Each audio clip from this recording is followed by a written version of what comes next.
हम लोग श्रीमद् भागवतम के दूसरे स्कंद के 9वें अध्याय के पहले श्लोक को देख रहे हैं। देखिए, पिछले अध्याय में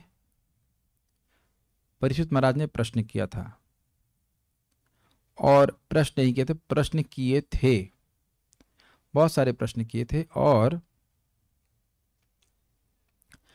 उसमें कहा गया कि शुकदेव गोस्वामी उन प्रश्नों का उत्तर देने के लिए श्रीमद् भागवत पुराण को कहे। प्राह भागवतम नाम पुराणम ब्रह्म संहितम ब्रह्मणे भगवत प्रोक्तम ब्रह्म कल्प उपागते।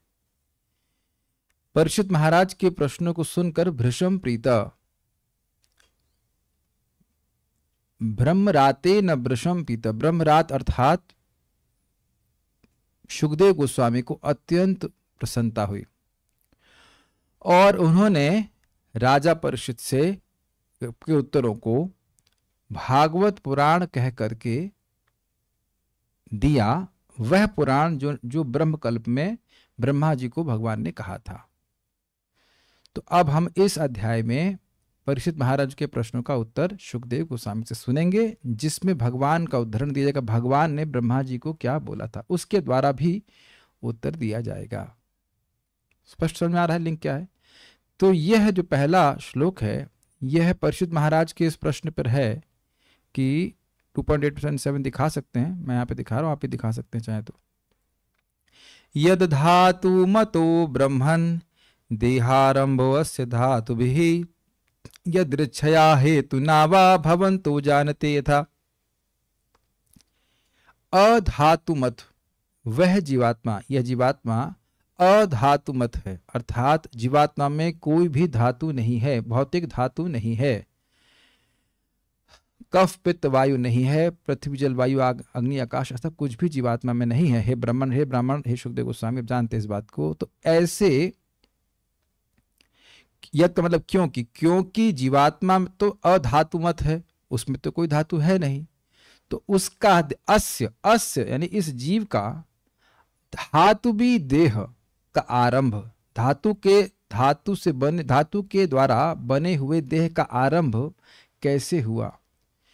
क्या यदृच्छ हुआ, मतलब बिना किसी कारण के हुआ, या हेतुना, किसी कारण से हुआ?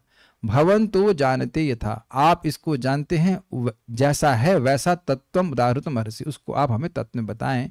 तो प्रश्न समझ में आ रहा है कि जीवात्मा पूरी तरह से दिव्य है, प्रकृति के परे है, उसमें कोई धातु प्रवेश नहीं कर सकती है। तो वह उस जीवात्मा का देह, जो देह धातु से बना हुआ है, वह उसका आरंभ कैसे हुआ? अगर समान शब्दों में कहें कि जीव को माया ने कैसे पकड़ा, प्रश्न यह नहीं है कि जीव को माया ने कब पकड़ा, और यही मूर्खता हम करते हैं।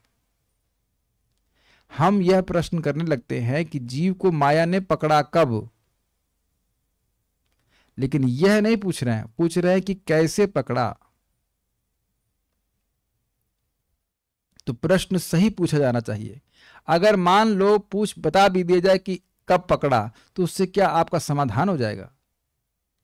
जब हम लोग बीमार होते हैं, कोई इन्फेक्शन हो जाता है, तो यह नहीं पूछ भी लें कि कब पकड़ा, उससे सोल्यूशन नहीं निकलता है। कैसे पकड़ा, उसका निदान कैसे हो, वो समझ में आना चाहिए। स्पष्ट समझ में आ रहा है? तो सारा ये लोग झगड़ा करते थे कब जीवात्मा जगत में आया, ये प्रश्न बिल्कुल अप्रासंगिक है, इससे कुछ भी लाभ नहीं होने वाला। मान लो कोई बता भी दे कि कब आया, तो उससे हमारा कुछ लाभ नहीं होगा जब तक कि उसका निदान नहीं मालूम हो। निदान पे फोकस करना चाहिए। तो देखते हैं शुकदेव गोस्वामी जी क्या बोलते हैं। काफी रुचिकर उत्तर है। हम लोग ये सोच रहे हैं कि माया ने हमको पकड़ा हुआ है, ऐसा आप सोच सकते हैं, लेकिन ये शुकदेव गोस्वामी जी का उत्तर नहीं है। Let's see what the answer is. बहुत इंटरेस्टिंग आंसर है, और आज तो पूरा बना रहेंगे तभी समझ पाएंगे। इसको हम कल की क्लास के लिए नहीं छोड़ने वाले। श्री भगवान के वचन का उदाहरण देते हुए प्रश्नों के उत्तर। श्री शुक उवाच आत्ममायामृते राजन परस्यानुभवात्मनः आत्ममायामृते राजन् परस्यानुभवात्मनः न घटेतार्थ संबंध स्वप्न दृष्टुरिवांजसा न घटेतार्थ संबंध स्वप्न द्रष्टुरिवांजसः। श्रीशुक उवाच श्रीशुक उवाच आत्ममायामृते राजन् परस्यानुभवात्मनः आत्ममायामृते राजन् परस्यानुभवात्मनः न घटेतार्थ संबंध स्वप्न दृष्टुरिवांजसा न घटेतार्थ संबंधः स्वप्न द्रष्टुरिवांजसा। श्रीशुक उवाच श्रीशुक उवाच आत्ममायामृते राजन् परस्यानुभवात्मनः आत्ममायामृते राजन् परस्यानुभवात्मनः घटेतार्थ संबंध स्वप्न दृष्टुरिवांजसा न घटेतार्थ संबंध स्वप्न द्रष्टुरिवांजसा। श्रीशुक उवाच श्रीशुक उवाच आत्ममायामृते राजन् परस्यानुभवात्मनः आत्ममायामृते राजन् परस्यानुभवात्मनः घटेतार्थ संबंध स्वप्न दृष्टुरिवांजसा न घटेतार्थ संबंध स्वप्न द्रष्टुरिवांजसा। आत्ममायामृते राजन् परस्यानुभवात्मनः न घटेतार्थ संबंध स्वप्न दृष्टुरिवांजसा आत्ममायामृते राजन् परस्यानुभवात्मनः न घटेतार्थ संबंध स्वप्न द्रष्टुरिवांजसा। आत्ममायामृते राजन् परस्यानुभवात्मनः आत्ममायामृते राजन् परस्यानुभवात्मनः परस्यानुभवात्मनः परस्यानुभवात्मनः न घटेतार्थ संबंध स्वप्न दृष्टुरिवांजसा न घटेतार्थ संबंध स्वप्न द्रष्टुरिवांजसा। आत्ममायामृते राजन् आत्ममायामृते राजन् परस्यानुभवात्मनः परस्यानुभवात्मनः न घटेतार्थ संबंधः न घटेतार्थ संबंधः स्वप्न दृष्टुरिवांजसा स्वप्न द्रष्टुरिवांजसा। आत्ममायामृते राजन् आत्ममायामृते राजन् परस्यानुभवात्मनः परस्यानुभवात्मनः न घटेतार्थ संबंध न घटेतार्थ संबंध स्वप्न द्रष्टुरिवांजसा स्वप्न दृष्टुरिवांजसा।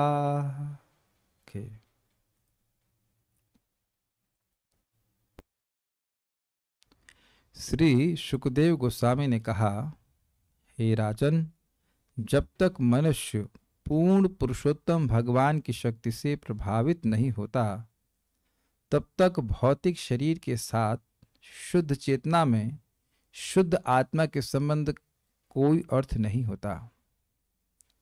ऐसा संबंध स्वप्न देखने वाले द्वारा अपने ही शरीर को कार्य करते हुए देखने के समान है। जैसे मैं आप लोगों को कुछ बैठा हुआ कोई पोस्चर में देख रहा हूं, क्या इसी प्रकार हम अपने आप को देख सकते हैं? पहले विचार कीजिए। जैसे मैं आपको देख रहा हूं और आप मुझे देख रहे हैं, क्या आप अपने आप को इस प्रकार से देख सकते हैं? स्वप्न के दृष्टांत को ही समझाने का प्रयास करूंगा, पूरी बात समझ में आ जाएगी। क्या ऐसा हो सकता है मैं किसी दूसरे को खाता हुआ देख सकता हूं, अपने को ही खाता हुआ देख सकता हूं? अरे शीशे में आप कह सकते हैं, लेकिन बात ये हो रही कि अपने को तो संभव नहीं ना इस तरह से देखना, और स्वप्न में हम यही होता हुआ देखते हैं। स्वप्न में कोई व्यक्ति दिखता है, ये चीज देख रहे होते हैं कि आप देख रहे होते हैं स्वप्न, नहीं तो आप बोलते हैं क्योंकि मैं स्वप्न देख रहा था। तो यानी दृष्टा के रूप में आप स्वप्न को देख रहे होते हैं, एग्रीड। लेकिन यह भी इस तरह से भी भयभीत होते हैं कि कोई मुझे पकड़ने आ रहा है, जबकि आप स्वप्न में किसी व्यक्ति को देख रहे हैं भागते हुए, जिसको कोई पीछे भाग रहा है, और जो व्यक्ति भाग रहा है उससे अपनी पहचान करते हुए चलते हैं। बड़ा ओपनिंग बड़ी खतरनाक हुई, लेकिन जब तक ये बात समझ में नहीं आएगी तब तक ये श्लोक समझ में नहीं आएगा। स्वप्न नहीं देखें कभी? डर नहीं लगा कि आपके पीछे कोई भाग रहा है? तो आप यह देख रहे होते हैं कि आप भाग रहे होते हैं और आपके पीछे कोई लगा है चाकू लेकर के या कोई भी औजार लेकर के। आप खुद को देख रहे होते हैं, लेकिन कठिनाई यह है कि आप उस व्यक्ति से पहचान करते हैं जिसको आप देख रहे होते हैं। संबंध कुछ नहीं है। मुझे अच्छे से मुझे अपने सपने की याद आ रही। दिल्ली में थे हम, केवला प्रभा माता जी घर में, तो हम सपने में देखे कि लखनऊ वाला घर है बहुत, जिसमें नीचे पे रहते थे, वहाँ पे बाथरूम है और उसमें किचन भी था वहाँ पे अटैच्ड। तो किचन के बॉर्डर पे मैं खड़ा हूँ सपने में, और एक बंदर आ गया। बंदर कहाँ से आया? वृंदावन से, और किचन आया लखनऊ से, और हम बैठे हम सोच रहे हैं मैं दिल्ली में, समझ में, सो रहा हूँ दिल्ली में किचन था लखनऊ का, और बंदर आया वृंदावन से और उसको लात मार रहे हैं।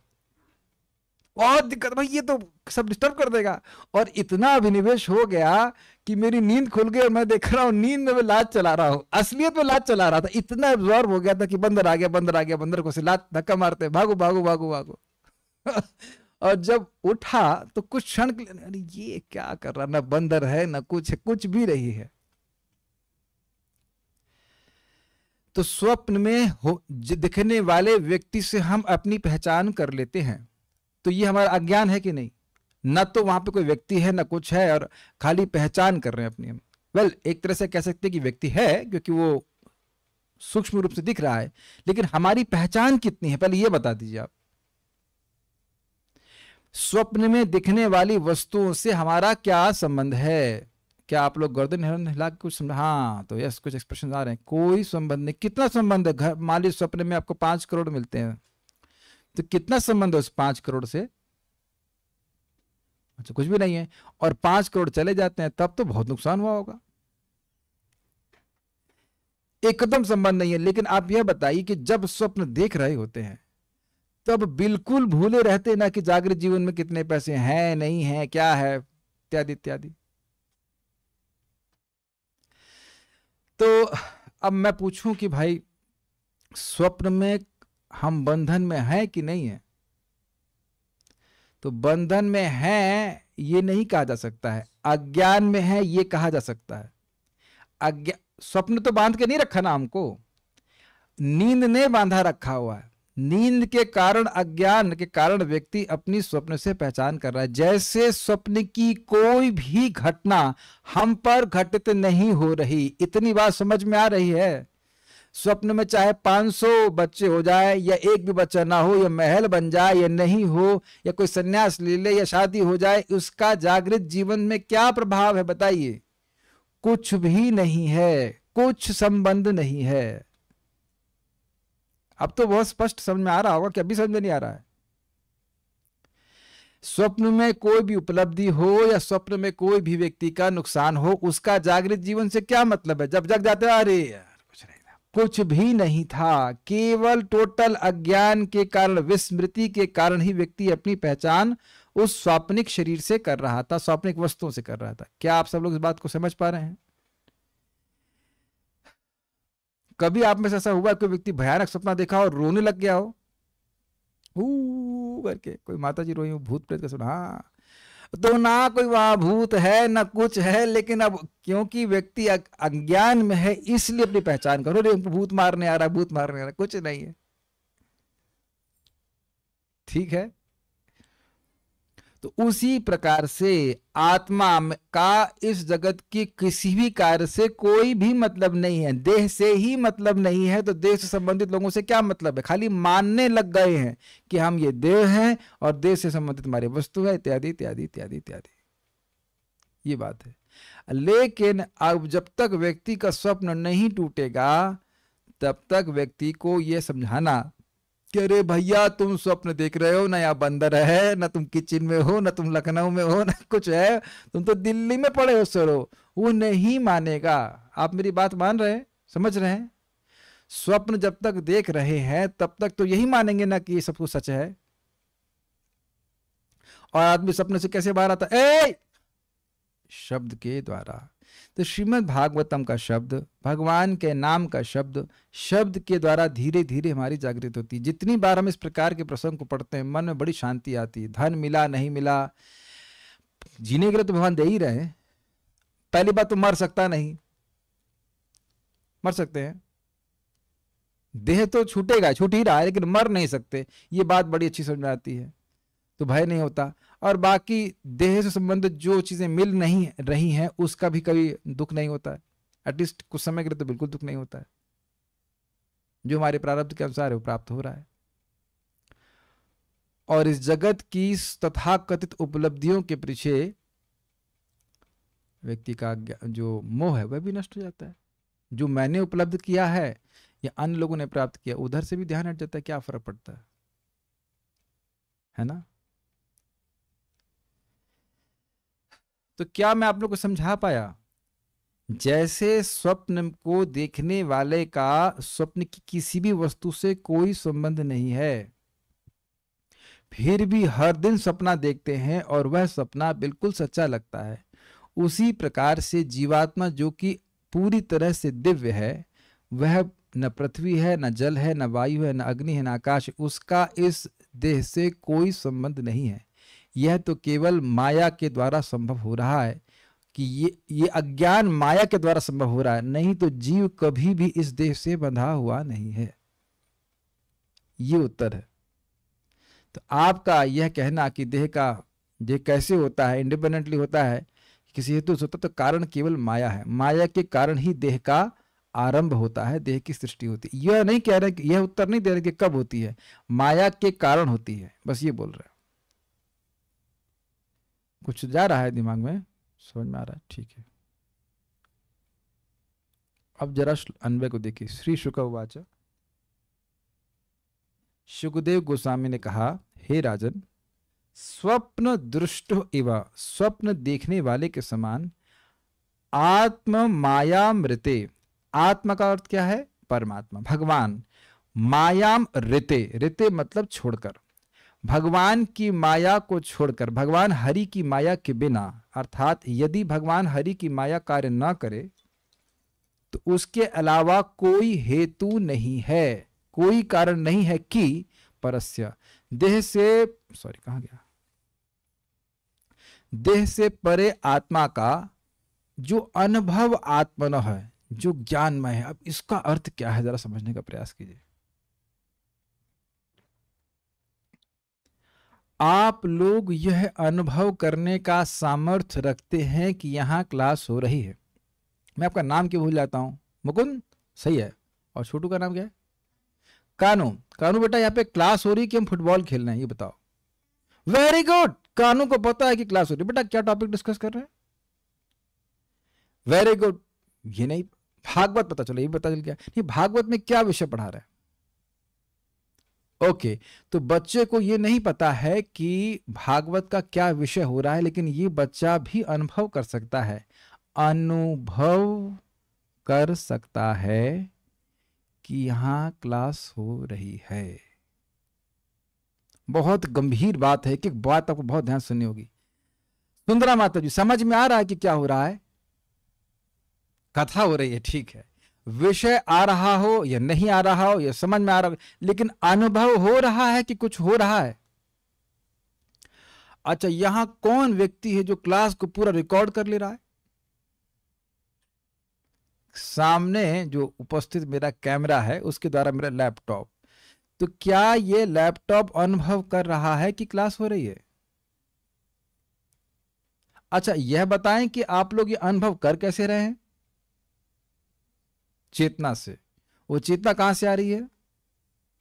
वेरी गुड, आत्मा से। यानी कि ये अनुभव की शक्ति आत्मा में स्वयं से है, देह से नहीं आ रही है। देह में ऐसा कोई पदार्थ नहीं है जो जिसकी वजह से अनुभव होता हो। ये कैमरा इस क्लास को पूरा रिकॉर्ड जरूर कर सकता है, लेकिन यह निष्कर्ष नहीं दे सकता कि ये क्लास अच्छी थी, सो थी, या बहुत बुरी थी। ये बहुत गंभीर विषय है। साइंटिस्ट पे बड़ा सर्च करते रहते हैं कि ये है वो है। हमारे चोट लगती है, दर्द होता है, तो आपके your C fibers are firing.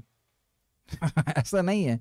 दर्द का अनुभव जीवात्मा करता है, अनुभव आत्मा का गुण है, अनुभव आत्मन इसलिए कहा गया है। ज्ञानमय, ज्ञान का एक और अर्थ बताया गया था आप लोगों को, आप हैं, मैं हूं और मैं अन्यों से भिन्न हूं। ये पदार्थ से ये ज्ञान नहीं आ रहा, ये ज्ञान स्वयं आत्मा से आ रहा है। तो कह रहे हैं दो गुण आत्मा के बोलने, परस्य यानी देह के पूरी तरह परे है, और दूसरा अनुभव आत्मना, अनुभव करने वाला व्यक्ति। उसका अर्थ यानी दृश्य देहादि से, अर्थ मतलब जो कार्य है, अर्थेशु मतलब कार्य, तो ये प्रकृति का कार्य है कि नहीं हमारा देह, कार्य मतलब इफेक्ट। तो जितने भी देह हैं और देह से संबंधित अन्य पदार्थ हैं, ये कैमरा, ये लाइट या व्हाटएवर, लैपटॉप, स्पीकर, जो कुछ भी हमें दिख रहा है, उससे संबंध अंजसा ना घटित, संबंध तत्वतः संभव नहीं होता। अब एक शब्द आपने यहां पे देखा, अंजसा। प्राय अंजसा का अर्थ क्या होता है? आसानी से। मद भक्ति लभते अंजसा, मेरे भक्त धर्म अर्थ काम, ये जो कुछ भी भगवान का धाम है वह भी बड़ी आसानी से प्राप्त करते हैं। तुम पहले तो मैं समझ नहीं पाई अंजसा का अर्थ यहाँ कैसे होगा, लेकिन अंजसा का एक और अर्थ होता है तत्वतः, वास्तविकता में। तो नया चीज हम सीख रहे हैं। अंजसा ना घटित मतलब जो जीवात्मा देह के पूरी तरह परे है, उसका देह से संबंध तो कभी होता ही नहीं है। तो अगर आप वास्तविक रूप से देखें तो उत्तर यह है कि आत्मा का बंधन तो कभी होता ही नहीं है। जैसे स्वप्न में वो ना तो बंदर है, ना वो कीचड़ है, ना कुछ है। मैं केवल अपने अज्ञान के कारण ये कल्पना कर रहा हूं कि मैं इस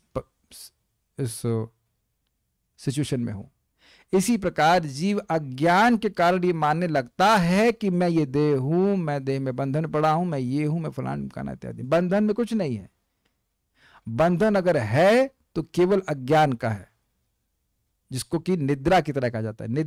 निद्रा रूपी माया, उसके द्वारा। और मतलब कहने का अर्थ ये है कि ये असंभव कार्य है, ये असंभव कार्य है। जब उन्हें बोला कि आत्म मायाम ऋते, भगवान की माया के बिना यह संभव ही नहीं है, इसका मतलब यह है कि यह असंभव कार्य है कि जीवात्मा इस देह में बंध जाए। जीवात्मा पूरी तरह से विलक्षण है, बिल्कुल अलग गुण वाला है इस देह से। भाई इस देह में पृथ्वी, जल, वायु, अग्नि, आकाश इत्यादि, तो ये इसमें अट जाए तो समझ में आता है, ये सजाती है। लेकिन आत्मा बिल्कुल अलग जाति का, अलग गुण का है। तो अब हम लोग के सामने कठिनाई क्या है? तो हमें तो बिल्कुल लग रहा है कि हम देह हैं, गर्मी लगती है, सर्दी लगती है, बिल्कुल।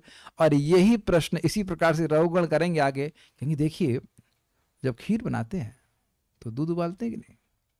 दूध के संग चावल नहीं उबल जाता। चावल दूध में होता है तो चावल उबलेगा नहीं। आप बताइए, आज शरीर को कष्ट होगा, आत्मा को कष्ट नहीं होगा, है ना? बड़ा स्ट्रांग आर्गुमेंट है। लेकिन गलत बात यह है कि चावल और दूध ये एक ही तत्व, एक तरह से पृथ्वी तत्व भी इसमें दोनों में है, लेकिन आत्मा में पृथ्वी, जल, वायु, अग्नि, आकाश कुछ भी नहीं है। जरा विचार कीजिए, अगर गीता की बात आपको याद हो तो एक बात आई थी वहां पे, शब्द क्या था? व्याप्य और व्यापक।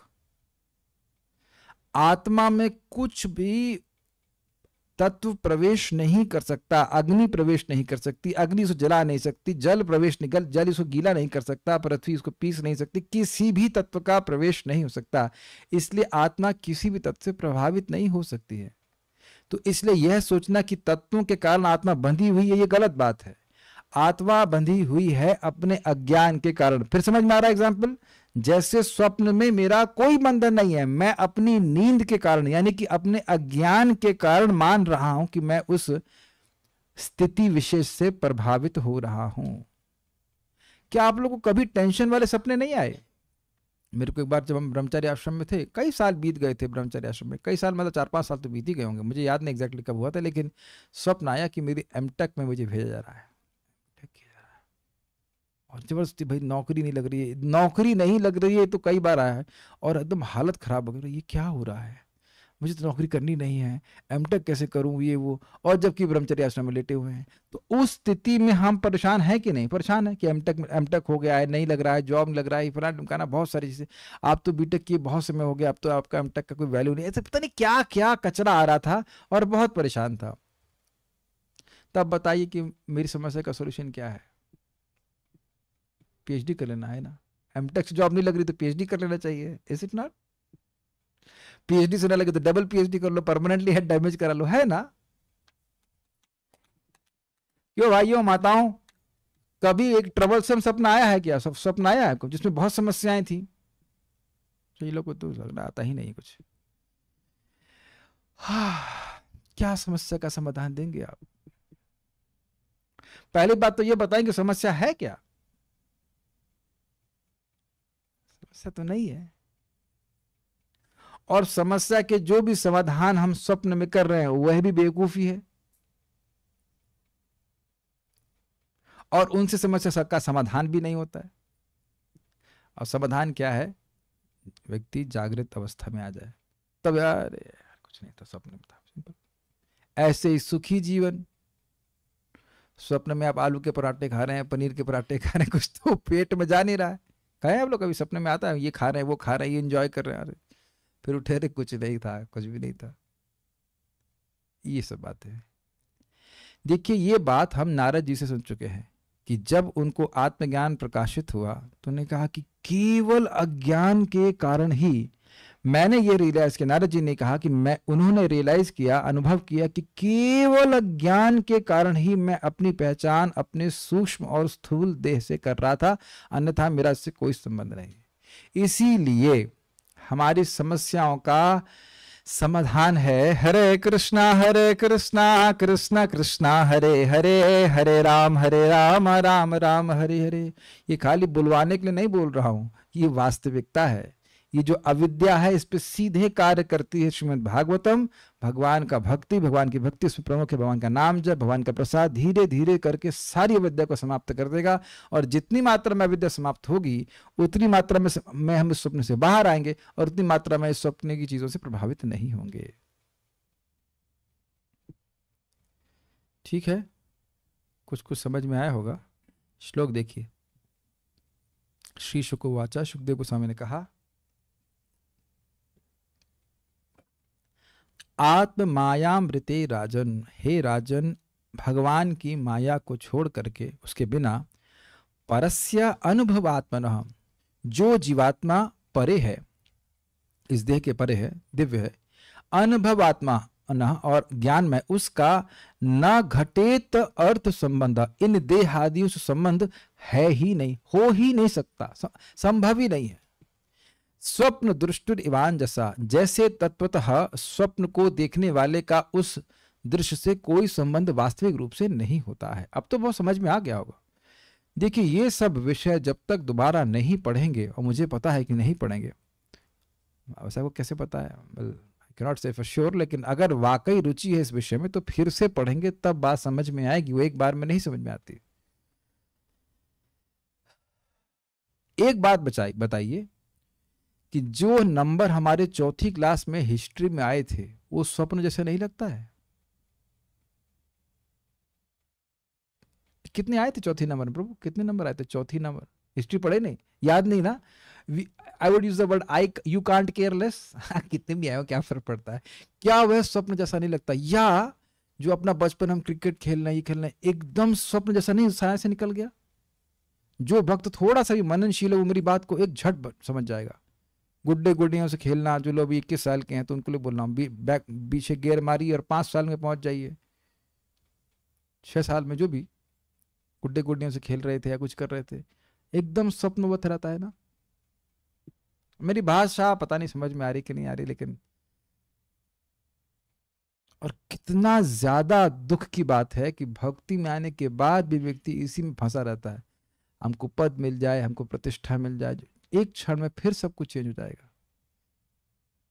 इसको भागवत को महत्व ना देकर कहां कहां हम अपने जीवन को फंसा रहे हैं, ये तो बात है। श्रीधरी, राजा परीक्षित के प्रश्नों का उत्तर देने की इच्छा से सुखदेव जी ने श्रीहरि के द्वारा ब्रह्मा जी को उपदिष्ट भागवत को 9वें अध्याय में कहा है। तो स्पष्ट है, तत्र यत्तावदुक्तम इत्यादि राजा परीक्षित ने 8वें अध्याय के 6ठे श्लोक में, छठा बोल रहे हैं, हमारे यहाँ से 7वां था ना, यद धातु मतः इत्यादि श्लोक से जीव का देह से कैसे संबंध होता है, यह प्रश्न किया है। इस प्रश्न का उत्तर देते हुए श्री सुखदेव ने कहा कि श्री हरि की माया के बिना ज्ञान स्वरूप आत्मा का दृश्य देहादि के साथ संबंध नहीं हो सकता। ये जो दिख रहा है इस शरीर से कोई संबंध नहीं हो सकता। जरा विचार कीजिए ना कि अंदर जो हड्डी भरी हुई है, मलमूत्र भरा हुआ है और सारी चीजें भरी हुई, उसका क्या संबंध है मुझसे? अगर अभी अपने आप पेट को स्पर्श करें या हाथ को स्पर्श करें या पांव को स्पर्श करें, किसी चीज को स्पर्श करें, तो आप अनुभव करने वाले विविक्त आत्मा है, अलग आत्मा है देह से। और हम बोलते भी मेरी किडनी, मेरा लीवर, किसका लीवर? तो हम देख सकते हैं कि हम इस देह से पृथक हैं, अगर थोड़ी सी भी बुद्धि का उपयोग व्यक्ति करे तो। अब जब देह से संबंध नहीं है तो पत्नी से और बच्चे से, लेकिन जब देह में संबंध मानेगा तो पत्नी भी मानेगा, बच्चे भी मानेगा, ये बात है। देखिए, क्या इसका मतलब है कि कोई व्यक्ति शादी नहीं कर सकता? देखिए भाई, शादी करें या जो कुछ करें, लेकिन चित्त को उसमें अभिनिवेश कर लेना इतना कि व्यक्ति अपने आप को ही भूल जाए, यह है अज्ञान, यह चीज ठीक नहीं है। वैसे श्रीमद् भागवतम का ये एक बहुत बड़ा लाभ है कि अगर कोई नियमित रूप से सुनता है तो घर गृहस्थी में व्यक्ति रहते हुए भी इस अज्ञान से बाहर रह जाता है, वो गृहस्थी में नहीं जाता है, ये बात है। महाराज उदाहरण देते हैं, जैसे चोर घर में घुसता है, टांग डालता है कि निकलने का मौका पहले देखता है कि भाई पकड़ लिया जाए तो निकल जाए, सर नहीं डालता है। इसीलिए श्रील प्रभुपाद जी कहते हैं कि अगर नियमित रूप से व्यक्ति गीता भागवत पढ़ रहा है, 13वें अध्याय भगवत गीता में, तो वो उसको गृहस्थ से आगे चेंज करने की जरूरत भी नहीं है। कहीं रहे, चाहे गृहस्थी में रहे, चाहे ब्रह्मचारी में रहे, चाहे सन्यासी रहे, अगर वह श्रीमद् भागवतम और भगवत गीता को ठीक से अध्ययन कर रहे हैं, हम समझ रहे हैं, तो अज्ञान नहीं पकड़ेगा। और अगर हम ये सोच रहे हैं कि मैं सन्यासी हूं, मैं ब्रह्मचारी हूं, तो यह भी तो अज्ञान है ना, यह भी तो एक स्वप्न की तरह है कि नहीं? बताइए। अपने को आत्म स्वरूप में ना देखना, आप कृष्ण के सेवक के रूप में ना देखकर कुछ भी देखना, यह स्वप्न है, समझने का प्रयास करें। अगर मैं ये मान रहा हूं कि मैं गृहस्थ हूं तो भी अज्ञान में हूं, और मैं ये मान रहा हूं कि ब्रह्मचारी हूं तो भी अज्ञान में हूं। ना हम विप्रो न च नरपति नापि वैश्य न शूद्र, ना मैं वैश्य हूं, न शूद्र, ना मैं ब्राह्मण और कुछ हूं, भगवान श्री कृष्ण के दासों का दास हूं, सेवक वैष्णव का सेवक हूं। इतनी बात समझनी चाहिए और उनकी सेवा में लगना चाहिए, ये बात है। लेकिन इस जगत में व्यक्ति देखता है कि स्पेशली गृहस्थी में व्यक्ति उसी तालाब में फंस जाता है। छोटा सा तालाब भी नहीं कर सकते, वो जो बारिश में गड्ढे भर जाते हैं, उसमें थोड़ा पानी हो जाता है, उसी में बस वो रहता है। ये बच्चे हमारे, पत्नी है, इनका पालन करना है, ऐसे करके पूरा जीवन उसी में समेट देता है। ये दृश्य है, ऐसे नहीं काटा, इसको काटा नहीं जा सकता। वो तो कथा जब सुनेगा तब थोड़ा वो निकलता है बाहर, नहीं तो बहुत मुश्किल है इसको निकाल पाना, किसी भी व्यक्ति को इस प्रकार से निकाल पाना। झगड़ा करने के बजाय व्यक्ति को विचार करना चाहिए अपनी स्थिति पे कि उसका चित्त किस दिशा में गया जा रहा है, पराया किस दिशा में बह रहा है। उससे समझ में आ जाए कि हम कितने अज्ञान में हैं। मेरी बातें तो समझ में आ ही रही होंगी। चित्त को विचार करे कि मेरा चित्त कहां फंसा हुआ है, तो उतना ही मैं उस स्वप्न में फंसा हुआ हूं। तो कह रहे कुछ भी संबंध, जब देह से संबंध नहीं, समझ पा रहे मैं क्या कह रहा हूं? जब देह से ही आत्मा का कोई संबंध नहीं है तो देह के उत्पादों से क्या संबंध हो सकता है? इंडोनेशिया की बिल्डिंग से क्या संबंध है आपका? कहेंगे इंडोनेशिया से संबंध नहीं है तो वहां की बिल्डिंगों से और लोगों से क्या संबंध है? अब तो स्पष्ट समझ में आ रहा है। तो आप प्रश्न कर सकते हैं क्यों लगता है? स्वप्न दृष्टिवान जैसा, स्वप्न देखने के समान है। उसके कारण कहते हैं परस्थ शब्द से। क्यों संबंध नहीं हो सकता? क्योंकि परे है, दिव्य है आत्मा। स्वप्न दृष्टा का जिस प्रकार स्वप्न देह से संबंध नहीं होता उस प्रकार, क्या ये बात समझ में आ गई सबको? स्वाप्निक देह से हमारा कोई संबंध नहीं होता। आज भगवान करे, आप लोग पुरानी मानिएगा, भगवान करे भूत वाला सपना है, सब लोग डरे, तब समझ में अरे ये ऐसा ना, दूसरों को बोलूंगा तो मुझे याद आएगा, लेकिन ये होता है, बुरा सपना आता है तब उसमें ज्यादा अभिनिवेश होता है व्यक्ति का, है ना। आप लोग उसको मजाक में ले सकते हैं, लेकिन देखिए अब प्राय प्राय मनुष्य इस स्वप्न में ही सफल होने के लिए पूरा जीवन नहीं व्यतीत कर दे रहे। हीरो बन रहे हैं, हीरोइन बन रहे हैं, या और अलग अलग क्षेत्रों में हीरो बन रहे हैं। कहने का आशय ये है, कहीं बिजनेसमैन बने हैं, हम 65,000 करोड़ कमा लिया, ये अरब कमा लिया, वो कमा लिया, और फिर दूसरा सपना शुरू, फिर दूसरा सपना शुरू।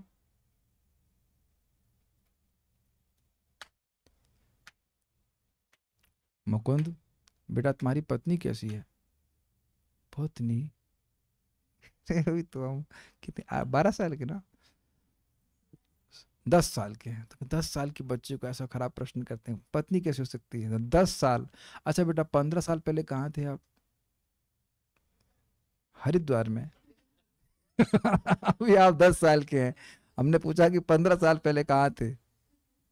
15 साल 15 ईयर्स बिफोर कहाँ थे? नहीं पता। वेरी गुड, सही, बच्चे लोग इस मामले में बड़े अच्छे, नहीं पता। तो अब आप ये जब जानते हैं कि 15 साल पहले भी ये कहीं थे, और किसी पत्नी हो सकती है, बच्चे हो सकते हैं, सब कुछ उनके हो सकते हैं, और अब भी बिल्कुल याद नहीं है। और 15 साल पुरानी घटना तो कोई बहुत बड़ी घटना नहीं। 2008 में मैंने, ऑलमोस्ट 15 साल पहले मैंने ज्वाइन किया, 2008 में मेरा यहाँ ज्वाइनिंग किए थे मंदिर में, तो 2008 तो था ना 2008 प्रभु जी? 2008 था कि नहीं था? वर्ल्ड था ना 2008 में, तो यह भी कहीं रहे होंगे, और अब एकदम याद नहीं है। नया सपना शुरू,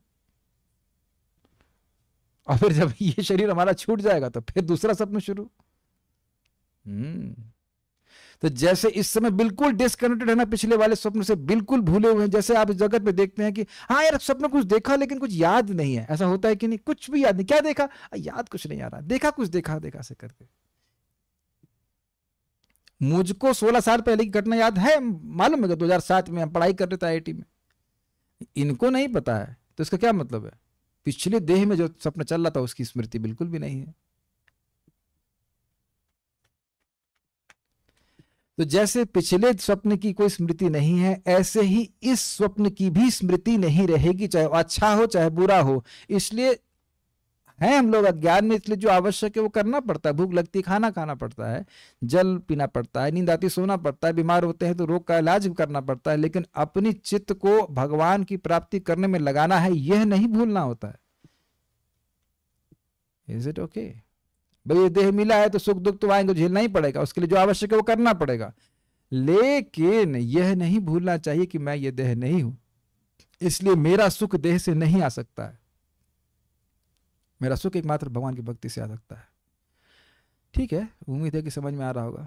सारथ दर्शनी 9वें अध्याय में प्रथम एवं द्वितीय प्रश्नों के उत्तर तथा भागवत के 4 मूल श्लोक बोले गए, तथा यदधातु मतो ब्रह्मन इत्यादि श्लोक 2.8.7 में पूछा गया था कि क्या जीव का देह संबंध निर्हेतु अथवा सहेतु है, मतलब किसी कारण की होता है या बिना किसी कारण की होता है? तो उत्तर हो रहा है हेतु अगर है तो केवल भगवान की माया है, अन्यथा जीवात्मा का कोई संबंध जगत से नहीं है।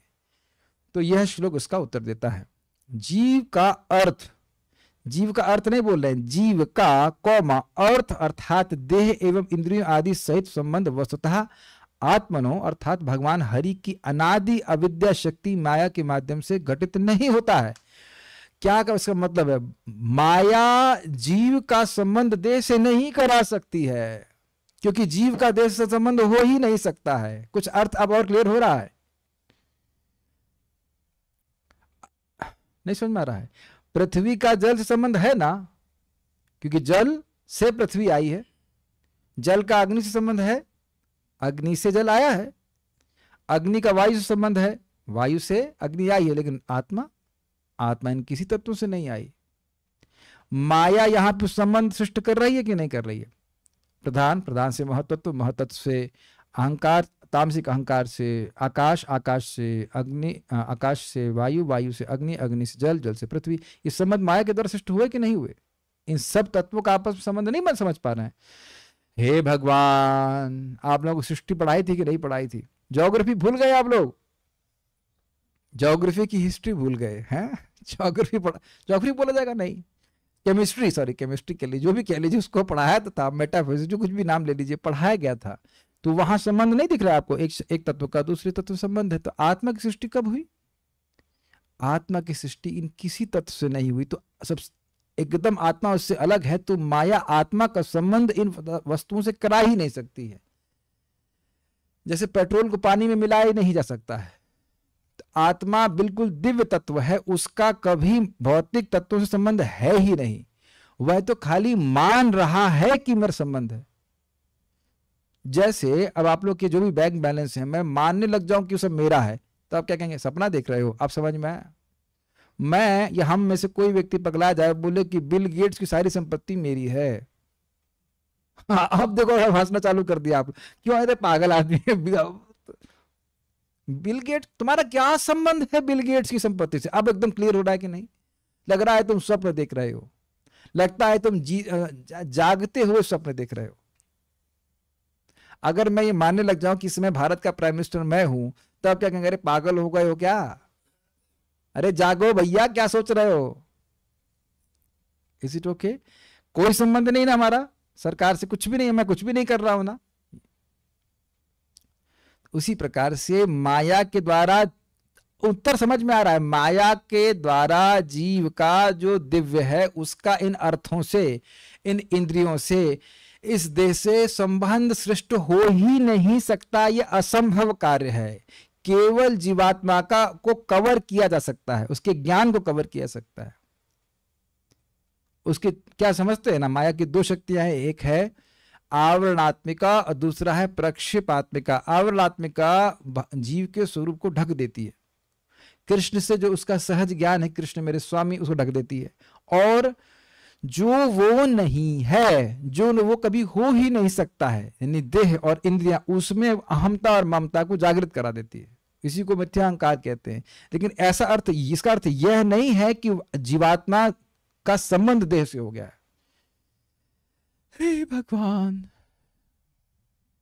पानी पी के समझाना पड़ेगा। क्या नहीं समझ आ रहा है? इसलिए नहीं समझ में आ रहा है क्योंकि इस समय हम अज्ञान में है, तो हमारा संबंध तो देह से लग रहा है। ये तो दिक्कत है। लेकिन वस्तुतः अंजसा तत्वतः आत्मा का कोई संबंध नहीं है देह से। ये वही बात है कि सपने में आकर के बोलो, अरे भैया तुम सपना देख रहे हो। तो माने कि कोई नहीं माने, कहां सपना देख रहे हो? अरे भैया ये देखो, गुंडा आ रहा मारने के लिए, नौकरी नहीं लग रही है, फलाना ढिमकाना, क्या सपना देख रहे हैं? अब मान लो झगड़ा करते करते बोल बैठा, तो अरे हाँ तो सपना ही देख रहे थे। कभी कभी यह भी होता है कि जिससे झगड़ा कर रहे हो तो सपने में वही आकर उठाता है। ऐसा हुआ है कभी? मान लो अपनी पत्नी से झगड़ा कर रहा है या किसी भी अपने भाई से झगड़ा कर रहा है, वो वही आकर, अरे भैया क्या हुआ? अरे यार सपने में था। समझ आया? देखिए इसको और तरह समझ लीजिए। हम यहाँ पे किसी भी व्यक्ति को नहीं जानते। जो क्लास में बैठे हुए हैं, जो जूम पे सुन रहे हैं और जो यूट्यूब पे भी सुन रहा हो, कोई व्यक्ति किसी को नहीं जानता है ना? हाँ ना? हाँ या ना? प्राण रूपे माता जी, कौन है पति आपके? अरे अच्छा, आपको नहीं पता, पति को पता होगा। कृपा चित प्रभु, कौन है पत्नी आपकी? अरे एक दिन प्रभु जी बोले, प्रभु जी 36 साल हो गए, 36 साल में जान नहीं पाए पत्नी कौन? है ना इंटरेस्टिंग बात कि हम दुनिया में अच्छा यह तो समझ लीजिए, और उस पे भी हम लोगों को मान, भाई ये हमारा दुश्मन है, अच्छा ये भाई उदासीन है, तो इनको तो हमारे मरने जीने से कोई मतलब ही नहीं है। तो ये सारी धारणा ज्ञान पे है कि नहीं? किसी को नहीं देख रहे, किसी को नहीं जान रहे, और सबको मान रहे, हाँ भाई ये देह है। ये ज्ञान नहीं है। तो इस अज्ञान के कारण समझने में दिक्कत आ रही है। इसलिए कह रहे अनादि अविद्या शक्ति। अनादि मतलब उसकी कोई शुरुआत नहीं है। कब हुआ तो कोई उसका उत्तर नहीं है। कैसे हो रहा है तो इसका उत्तर है कि माया के द्वारा हो रहा है। तो आत्मनः अर्थात भगवान हरि की अनादि अविद्या शक्ति माया के माध्यम से घटित नहीं होता है। जिस प्रकार स्वप्न देखने वाले का उसके स्वाप्निक देह के साथ अज्ञान के सिवाय कोई संबंध नहीं होता, उसी प्रकार क्योंकि अनुभव आत्मना अर्थात ज्ञानमय होने के कारण जीव देह आदि से परस्य अर्थात श्रेष्ठ है, वह कॉन्शियस है, जबकि देह पूरी तरह से अनकॉन्शियस है। अतः यह संबंध भगवान की अचिंत शक्ति द्वारा घटित होता है, जो असंभव कार्य करने में निपुण है। यह अर्थ है। क्या संबंध? बस ये मानना कि मैं ये देह हूं, अन्यथा देह से मेरा कोई संबंध नहीं है। अब तो समझ में आ गया। क्रम संदर्भ। यया सम्मोहितो जीवो आत्मानं त्रिगुणात्मकं परोपि मनुतेनर्थम तत्कृतं चाभिपद्यते। जीवात्मा तीनों गुणों से अतीत होते हुए भी इस बहिरंगा शक्ति के कारण अपने आप को भौतिक पदार्थ की उपज मानता है। आज हमारा बर्थडे है, यद्यपि हम अजन्मा हैं लेकिन हमारा बर्थडे है, ये हमारा मानना है। Is it okay? ये हमारा मानना है नहीं इस तरह से। तो मान तो कुछ भी लो, तुम पगले हो तो क्या कर सकते हैं? कोई पगला कुछ भी माने तो क्या होगा? इससे महाराज बड़ा अच्छा कहते हैं, कोई पगला कभी हंसता है और कभी पगला रोता है, तो उन दोनों में से किसका अधिक महत्व है? स्टेटमेंट, क्या स्टेटमेंट है ना। कोई पगला कभी हंसता हुआ देखा आपने? देखा पगला कभी हा हा करके हंस रहा होता है, कभी हु करके रो रहा होता है। उन दोनों का ही तो कोई मतलब नहीं है, क्योंकि पगला वो जानता ही नहीं वो कौन है। अब भारी लग रहा है ना स्टेटमेंट? इस जगत में हम बड़ा मजा आया, बड़ा आनंद आया, या रो रहा है कि हमारा चला गया। तुम तो लेके क्या आए थे जो तुम चला गया तुम्हारा, और लेके क्या जाओगे जो तुम कह लिए कि हम बड़ा इकट्ठा कर लेंगे। इस प्रकार से व्यक्ति शोक से अभिभूत हो जाता है या फिर हर्षित होता है। अगर आप देखेंगे बार बार भगवान गीता में कहते हैं सम रहो, सम रहो, सम रहो, सम रहो। ठीक है। और इस प्रकार भौतिक कष्टों के फलों को भोगता है। 1.7.5 जिस प्रकार से स्वप्न में व्यक्ति देखने वाला, जो स्वप्न में अभिनिविष्ट है, अब्जॉर्ब है, वही स्वप्न की घटनाओं से प्रभावित होता है। इस श्लोक के अनुसार जीव मोहित है, किंतु जीव तो अपनी स्वरूप शक्ति द्वारा अनुभवात्मन अर्थात चेतन है। जैसे प्रभु जी आपने बताया अभी, अपनी शक्ति से आत्मा अनुभव करने का शक्ति रखा है, तो कहीं और से नहीं आ रही, स्वयं से ही आ रही।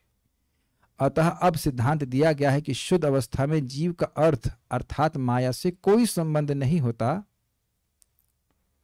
ठीक उसी प्रकार जैसे स्वप्न एवं दृष्टा के दृष्टांत में उनके मध्य कोई संबंध नहीं होता। तात्पर्य प्रभुपाद जी का देखिए। महाराज परीक्षित के इस प्रश्न का कि भौतिक देह तथा मन से पृथक होते हुए भी जीवात्मा ने किस प्रकार भौतिक जीवन प्रारंभ किया, यहां पर सही सही उत्तर दिया गया है। आत्मा जीवन के भौतिक बोध से पृथक है, किंतु भगवान की बहिरंगा शक्ति जिसे आत्म माया कहते हैं, उसके द्वारा प्रभावित होने से वह ऐसे भौतिक बोध में लीन रहता है।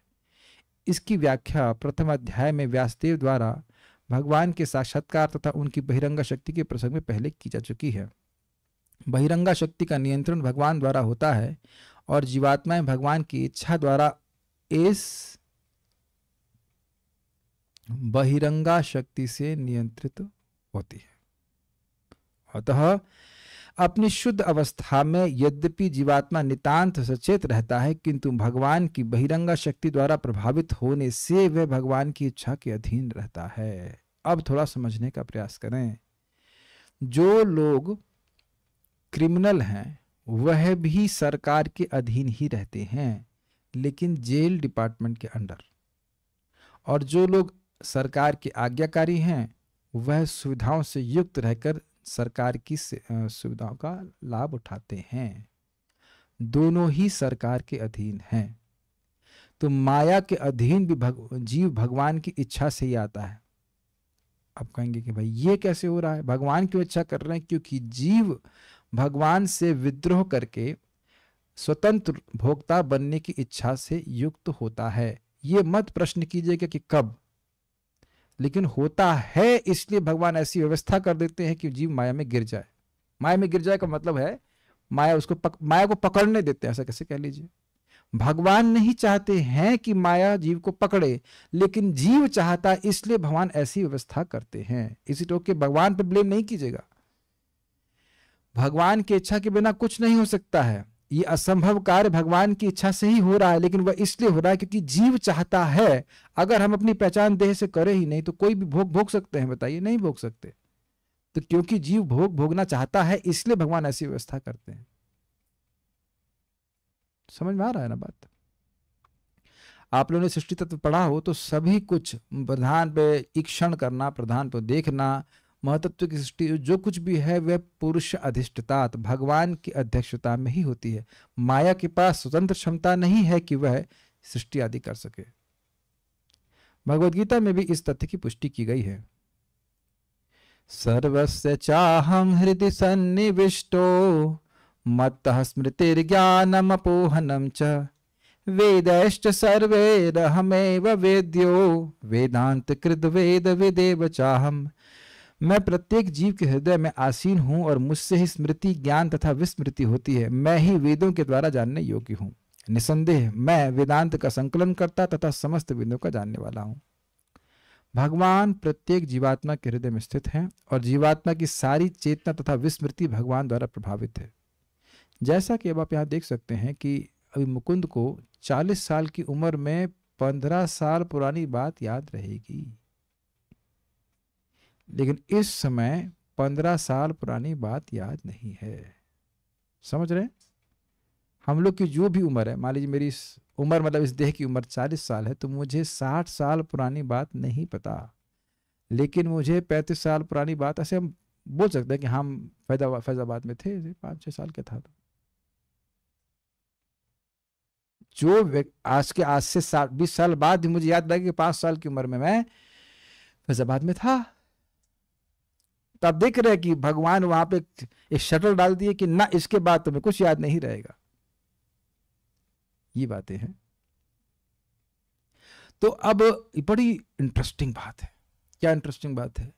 अपने जीवन में आप देखें, हम लोग भक्ति नहीं भी कर रहे थे तो फिर भी भगवान ज्ञान दे रहे थे, आहार निद्रा आदि का ज्ञान दे रहे थे। भोगों को कैसे भोगना है यह स्वतः ज्ञान दे रहे थे।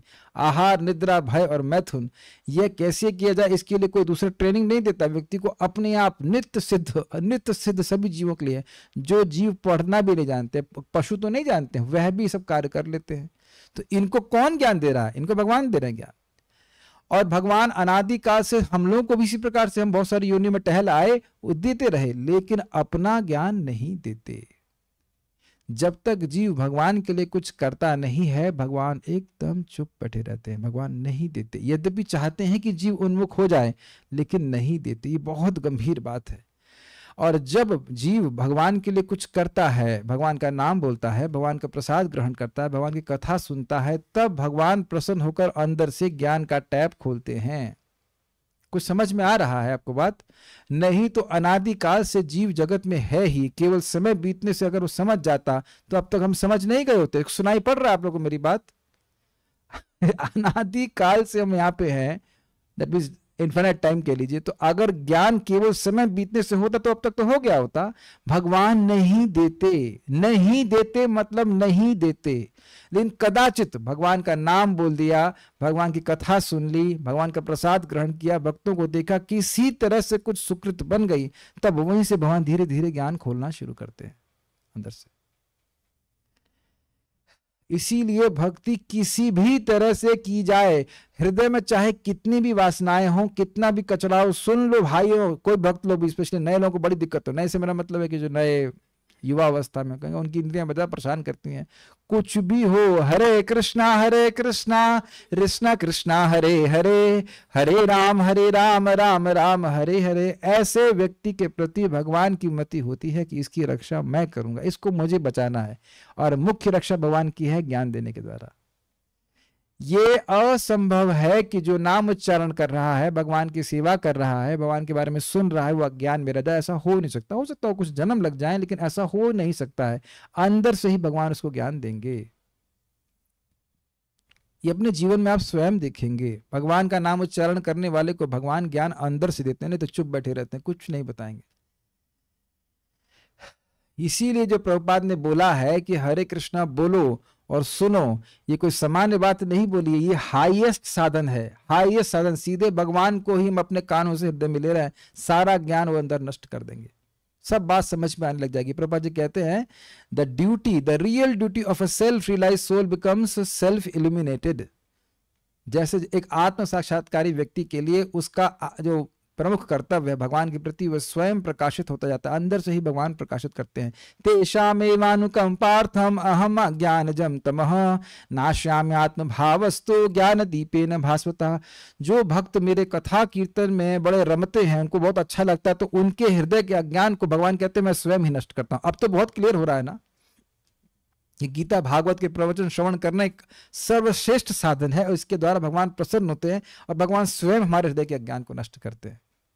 चाहे कितना भी घोर अज्ञान हो, वो माया के द्वारा हो रहा है, लेकिन वह भी भगवान की अध्यक्षता में हो रहा है। भगवान प्रसन्न होंगे तो कहेंगे "यार, इसको छोड़ दो, तुम इसको छोड़ो, ये हमारे श्रवण कीर्तन में लगा हुआ है"। इस समझने का प्रयास कीजिए। तो समझ में आया भगवान किसको स्मृति देंगे? जो भगवान की भक्ति में लगा, श्रवण कीर्तन में लगा है, नाम जप में लगा है, भगवान को प्रणाम करने में लगा है। बहुत अच्छा महाराज कहते हैं, भगवान को प्रणाम कर रहा है, भगवान जैसे उठ रहा है तो भगवान उसके हृदय में भी ज्ञान उठाना शुरू कर देते हैं। He is not the same person. जो भगवान को प्रणाम किया और उठा है, दोबारा उठता है, तो सेम व्यक्ति नहीं है, उसका भगवान अज्ञान नष्ट करते हैं। अब जो दूसरा प्रश्न उठता है वह यह है कि भगवान जीवात्मा की चेतना तथा विस्मृति को इस प्रकार क्यों प्रभावित करते हैं?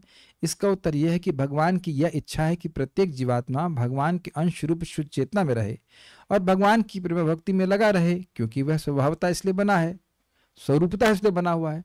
किंतु जीवात्मा अंशतः स्वतंत्र भी है, अतः वह भगवान की सेवा करना नहीं भी चाह सकता और भगवान की ही तरह स्वतंत्र रहने का प्रयास कर सकता है, होगा नहीं।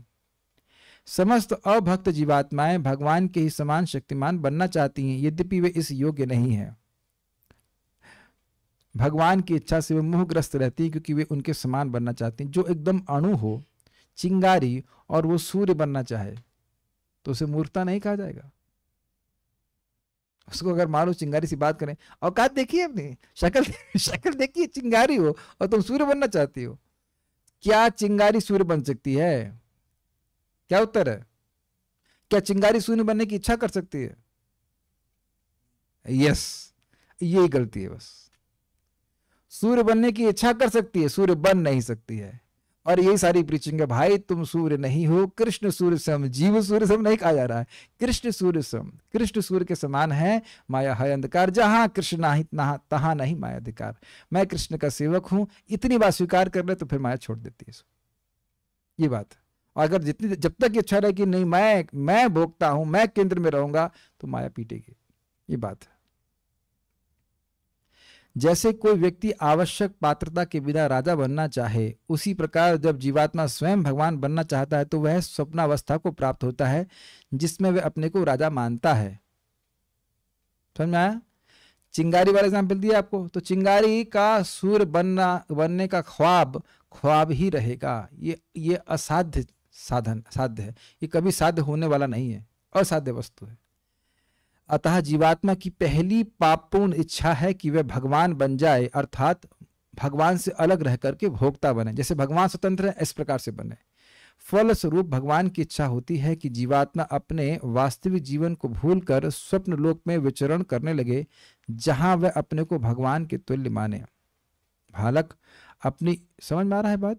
ये पूरा भौतिक, इंग्लिश में कहते हैं सजर्न, हमारी ये जो यात्रा भौतिक जगत पे चल रही है, वो एक स्वप्न की बात ही है। एक स्वप्न के बाद दूसरा स्वप्न। कभी ये देखा है आपने? एक स्वप्न, सो ही रहे हैं, एक स्वप्न समाप्त हुआ, उसका दूसरा स्वप्न शुरू हो गया। ये तो देखा होगा, तो कई बार हो जाता है, एक स्वप्न हुआ, उसका फिर दूसरा स्वप्न चालू हो गया। उसी प्रकार से ये स्वप्न समाप्त होगा, ठंडे हो गए, शरीर ठंडा हो गया, उसके बाद दूसरा स्वप्न शुरू हो गया। और ऐसे कितने ही स्वप्न हमने बता दिए, कीट पतंग छिपकली चूहा, क्या क्या बन कर निकल गए। ये बात है। जैसे उदाहरण दिया जाता है कि लड़कियां, बच्चियां खाना बनाना चाहती हैं, तो माताएं दिवाली में उनको मिट्टी के बर्तन दे देती, छोटे छोटे।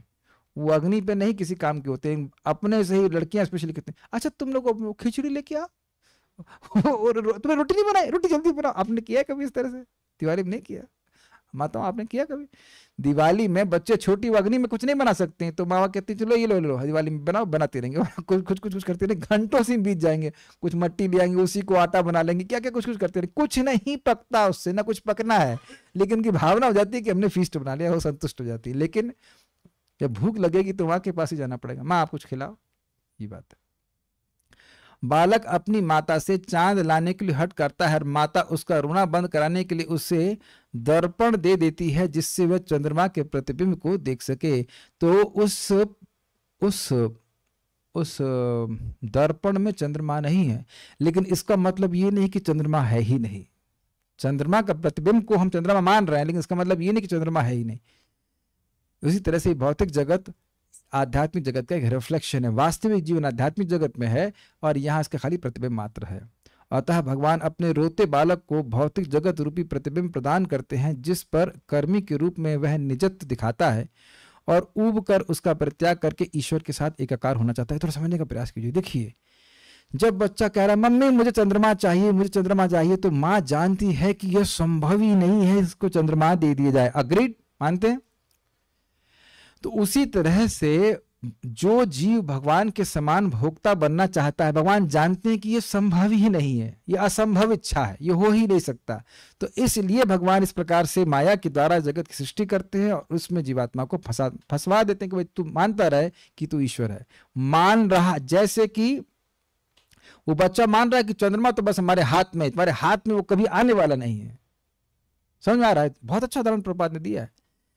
दूसरी बात, किस प्रकार से हम भगवान बनने का प्रयास कर रहे हैं, तो कह रहे हैं कि कर्मी के रूप में। कर्मी क्या करता है? इस जगत की वस्तुओं को भोगने का प्रयास करता है। देख रहे हैं, बड़ा बंगला बनाएंगे, बड़ा ये करेंगे, बड़ा वो करेंगे, ये सपने देखता रहता है कि नहीं? ये आधिपत्य जताने की भावना ये बनी रहती है। अब जैसे आजकल वो चंद्रमा पहुंच रहे हैं, उनसे मैं तो कुछ बोलना नहीं चाहता, उससे पूछो कि चंद्रमा में जाके मिला क्या? पूछ लिया जाए कि चंद्रमा में जाने में क्या 2-4 रुपए में तो पहुंच ही गए होंगे ना। हमको तो पता नहीं कितने करोड़ में पहुंचेंगे, बस इतनी हल्ला आ रहा है कि चंद्रमा पहुंच गए, तो उससे क्या मिल गया? आपके जीवन में कुछ परिवर्तन आया चंद्रमा में जाने से? जूम पे भक्तों किसी का कोई मतलब प्रॉब्लम सॉल्व हुई है कि कुछ एक यान पहुंच गया चंद्रमा में, कुछ हुआ सॉल्व? वो भी जरूरी है। अच्छा, ठीक है। घर बन गया ना आपका उसके वहां पे चंद्रमा में? या पेट का दर्द कम हो गया कुछ आपका? या भारत में बेरोजगारी की समस्या समाप्त हो गई होगी? और वही उतना ही धन, उतना ही मनुष्य का पुरुषार्थ करने की क्षमता अगर भगवान के नाम के जप में लगाई होती, तब कितने लोग चंद्रमा नहीं वैकुंठ पहुंच गए होते, है कि नहीं? विचार कर लीजिए। और एवरेस्ट पे चढ़ने से कितना जरूरी है, उससे तो बहुत फायदा होता होगा। मानवता के सारे दुख कुछ लोगों के एवरेस्ट पे चढ़ने से सॉल्व हो जाते हैं ना।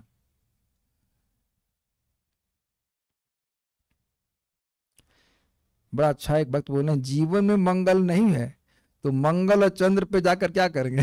तो सही बात है, उनको अपना संबंध भगवान से समझे नहीं और जीवन व्यर्थ हो जा रहा है। अच्छा कमेंट है। और लोगों को समझाने का प्रयास को तो समझेंगे नहीं। तो पूछो कौन चंद्रमा का यान कौन डिजाइन किया? ये तो वो साइंटिस्ट कभी मालूम ही नहीं कर पाएगा,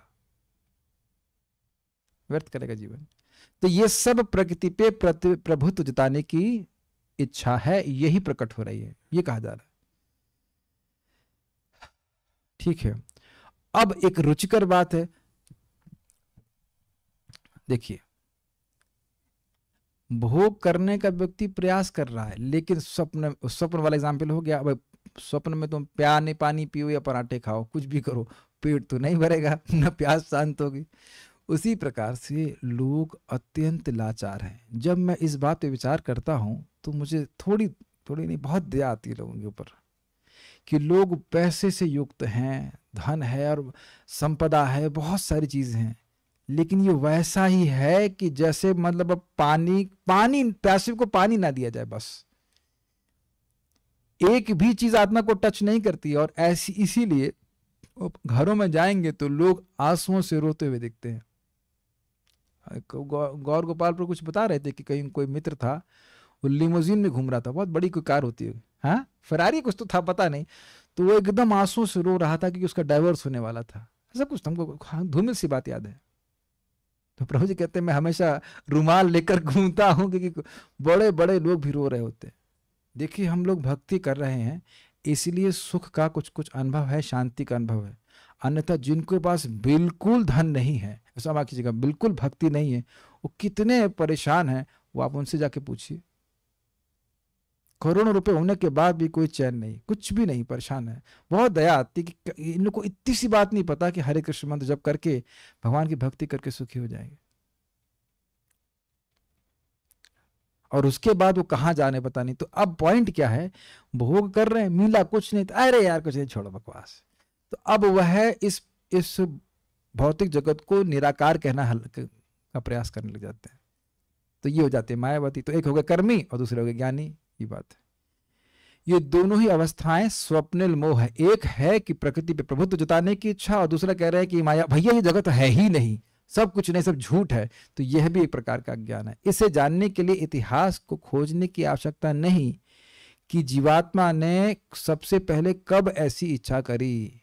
तो आप देख रहे हैं ये प्रश्न ही प्रभुपाद जी खारिज कर दे रहे हैं कि ये पूछने की जरूरत नहीं कि जीवात्मा कब आया, किंतु वास्तविकता तो यह है कि जो ही उसने ऐसी इच्छा की वह भगवान के निर्देशन में माया के वशीभूत कर देगा। स्पष्ट समझ आ रहा है। इच्छा मैंने करी क्योंकि इच्छा करने के लिए मैं स्वतंत्र हूं, लेकिन कब करी इसका कोई उत्तर नहीं दिया जा रहा है। शास्त्र इसके ऊपर बिल्कुल चुप है। तो जब शास्त्र चुप है तो फिर हम क्यों बोल रहे हैं? कुछ हो गई ना बात।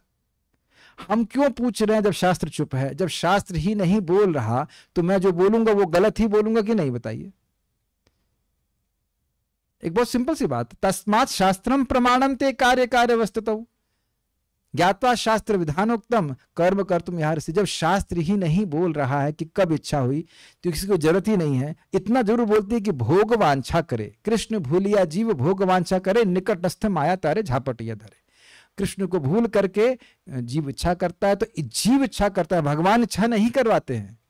लेकिन जब क्योंकि जीव इच्छा कर जाता, तुल ही जाता है भगवान के बराबर बनने के लिए, तो फिर माया को निर्देशन देते हैं, ठीक इसको पकड़ो। ये बात है। अतः भौतिक अवस्था में जीवात्मा झूठा स्वप्न देखता है कि यह मैं हूं और यह मेरा है।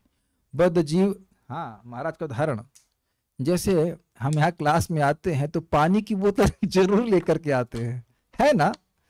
आप लोग को पता ही होगा मैं क्या कह रहा हूँ। लेकिन जब अगला जन्म लेंगे तब भी ये बोतल लेकर चलेंगे भाई। अरे हो सकता हो भाई पानी की व्यवस्था ना हो। 1.5 घंटे की क्लास में पानी की बोतल लेके आते हैं कि नहीं? भूल गए तो बाहर से खरीद लाते कुछ भी, भाई पानी चाहिए। अगले जन्म में तो पानी की व्यवस्था भगवान ही करने वाले हैं ना, वहां कौन सी बोतल लेके जाएंगे? और अच्छा साथ में कौन सी पानी की बोतल ले जाते? कुछ भी नहीं। और बीच में इतना हल्ला, ये मेरा है, ये मेरा है, ये मेरा है। और ये जो जिसको बोल रहे ये मेरा, ये आज ही छूटेगा। हम कई बार बोले कब मरेंगे हम लोग? आज ही मरेंगे। कि जिस दिन मरेंगे वो हमारे लिए आज ही होगा, है ना? कल तो नहीं होगा ना। मरेंगे ना आज। क्या आप लोग आज मरेंगे? हाँ, कि जब भी मरेंगे आज ही होगा हमारे लिए। Is it not? और ये चिंता और ये सब जिसको भी मेरा कहा है वो सब भूल कर अगले जन्म में फिर मेरा मेरा कहना शुरू कर देंगे। क्या तो अज्ञान है। बद्ध जीव स्वप्नवश अपने भौतिक शरीर को मैं सोचता है अथवा अपने को झूठे ही भगवान मानने लगता है, और इस भौतिक शरीर से जो भी संबंधित है वह मेरा है। इस तरह मैं तथा मेरा की भ्रांत धारणा जन्म जन्मांतर तक केवल स्वप्न में ही बनी रहती है। जब तक जीवात्मा अपने को भगवान का पराधीन अंश नहीं मानता तब तक जन्म जन्मांतर ऐसा ही बना रहता है। ये बहुत अच्छी लाइन है। हम लोगों को यह स्वीकार करना होगा कि गलती हमारी है, भगवान की गलती नहीं है। और वस्तुतः जब हम जप करने बैठे कल, तो जब भी या कल सुबह जब हम जब करने तो बैठे, तो ये याद रखें कि महाराज समझाते हैं इस प्रकार से कि हे कृष्ण, मैं आपके प्रति विमुख हुआ, मैं अब आपकी शरण में हूं, कृपया मुझे स्वीकार कर लीजिए। इस भाव एटलीस्ट ये प्रार्थना करके व्यक्ति को नाम जब करे तो बहुत अच्छा रहेगा। दूसरा बड़ी सुंदर बात है, बहुत सुंदर बात है। परम पूज्य राधानाथ महाराज से पूछा गया कि हम हृदय से कैसे जप कर सकते हैं। तो कई बार इसका अर्थ लोग सोचते हैं कि हम सिसक के रो रहे हैं, वो भी ठीक हो सकता है लेवल। लेकिन महाराज ने कहा कि हमारा हृदय क्या हमारी इच्छाओं का केंद्र है या नहीं है? ना, सारी इच्छाएं हृदय में रहती हैं। तो जब व्यक्ति बड़े ध्यान पूर्वक जप करने का प्रयास कर रहा है, उसकी इच्छा है कि उसका हृदय बहुत जल्दी शुद्ध हो जाए, उसकी ये जो प्रकृति पे प्रभुत्व जताने की इच्छा वो सब समाप्त हो जाए। समझ रहे ना? तो इस इच्छा से युक्त होकर के नाम जब कर रहा है तो इसको हृदय से जप करना कहा जाएगा। कुछ समझ में आ रहा है मैं क्या कह रहा हूँ? हरे कृष्ण कृष्ण कृष्ण हरे हरे, हरे राम राम 8 बजे, हरे कृष्ण कृष्ण 6:30, हरे कृष्ण। ऐसे होता है जब हम दिन में करते हैं। इसीलिए हम भक्तों को थोड़ा सा पुश करते हैं कि अपना माला सुबह कर लीजिए, जब इस प्रकार का ये बैकग्राउंड जब करने का अवकाश ना हो। हरे कृष्ण हरे कृष्ण हरे कृष्ण। क्या इस प्रकार के जप में कोई इच्छा है कि मेरा हृदय शुद्ध हो जाए? उससे भी कुछ लाभ तो होता ही है, ऐसा नहीं कह सकते कुछ नहीं होता, लेकिन जो हम बड़ी एकाग्रता से करने का प्रयास कर रहे हैं, सुनने का प्रयास कर रहे हैं, तो हम अपने हृदय को शुद्ध करना चाहते हैं। We want to turn towards Krishna, Krishna की ओर उन्मुख होना चाहते हैं, और तब प्रगति बहुत तीव्रता से होती है। भगवान बड़े प्रसन्न होते हैं और बड़ी तीव्रता से हमारे हृदय को साफ करते हैं। ये विचार अपने को रखना चाहिए, बहुत इंपॉर्टेंट बात है। किंतु शुद्ध चेतना में ऐसा भ्रांत धारणा युक्त स्वप्न नहीं रहता, और जीवात्मा यह नहीं भूलता कि वह कभी भगवान नहीं बन सकता, प्रत्युत वह तो दिव्य प्रेम में अवस्था में उनका शाश्वत सेवक है। बहुत ही सुंदर बात है। यानी कि अशुद्ध चेतना के कारण ही मैं अपना संबंध देह से अनुभव कर रहा हूं, नहीं तो मेरा कोई संबंध नहीं। सारी बात समझ में आई? तो सोल्यूशन भी समझ में आ रहा है। सोल्यूशन ये है कि चेतना को शुद्ध किया जाए, यानी ऐसे कार्य किए जाएं जिससे मेरी चेतना शुद्ध हो।